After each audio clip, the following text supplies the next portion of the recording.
Oke, assalamualaikum warahmatullahi wabarakatuh ya. Ketemu lagi di channelnya Dede Rizky. Oke, di sini nggak jauh-jauh kita membahas tentang kamera lagi. Dan di sini ada kamera Canon EOS 1200D ya. Jadi di sini saya akan ngasih tips ke teman-teman jika teman-teman ingin membeli kamera bekas. Jadi ada 8 yang harus teman-teman ketahui sebelum membeli kamera ini ya teman-teman. Jadi ini berdasarkan pengalaman aja ya. Jadi ini saya akan nge-share ke teman-teman berdasarkan pengalaman sendiri. Jadi apa aja sih yang harus kita perhatikan itu. Nah di sini saya akan ngasih tipsnya 8 yang harus teman-teman ketahui sebelum membeli ya teman-teman. Oke, di sini yang pertama kita akan bahas dulu karetnya ya, karet body dan karet lensa ya. Nah di sini karet body itu masih bagus, jadi keadaan masih bagus, berarti ini jarang dipakai ya teman-teman.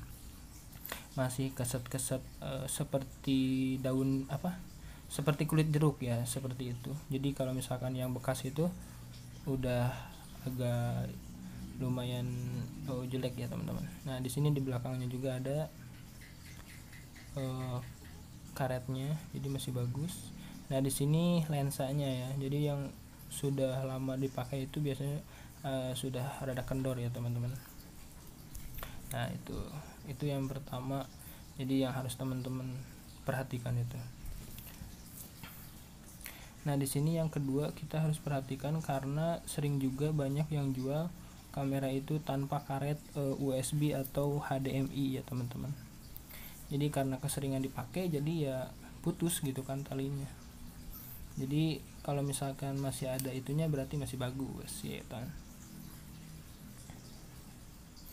Nah di sini yang ketiga kita cek baterainya ya. Jadi ini ori apa bukan, dan ini kembung apa enggak gitu kan ya. Jadi kita cek terlebih dahulu. Jadi kalau misalkan udah kembung ya berarti cepet habis. Jadi kita perhatikan dari baterai juga. Nah baterainya masih bagus di sini.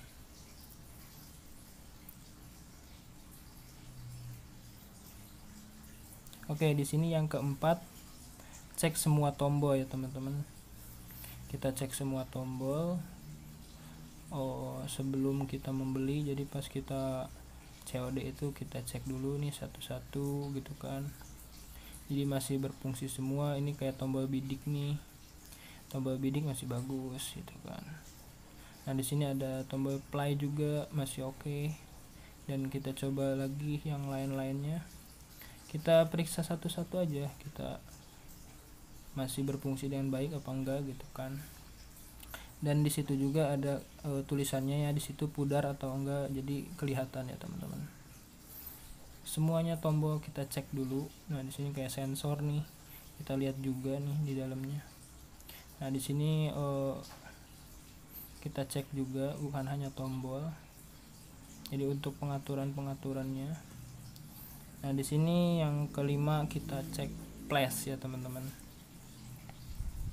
Nah di sini kita akan cek karena enggak sering juga ada yang mati gitu kan, yang jual itu kebakar, jadi diganti sama flash eksternal gitu ya. Ini masih bagus, berarti jarang dipakai. Oke, kita coba lagi. Nah di sini yang keenam itu kita cek jamur atau enggak, ada jamur atau enggak. Jadi ya lebih baik kita buka dulu lensanya, kita lihat pakai flash handphone, yaitu lebih efektif ya. Jadi di sini kita cek manual fokus dan autofocus juga.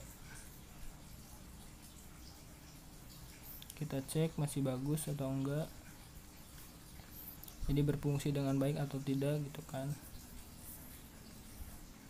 Nah di sini masih berfungsi dengan baik lah, lumayan. Kita bidik. Nah di sini ada sensornya, kita cek.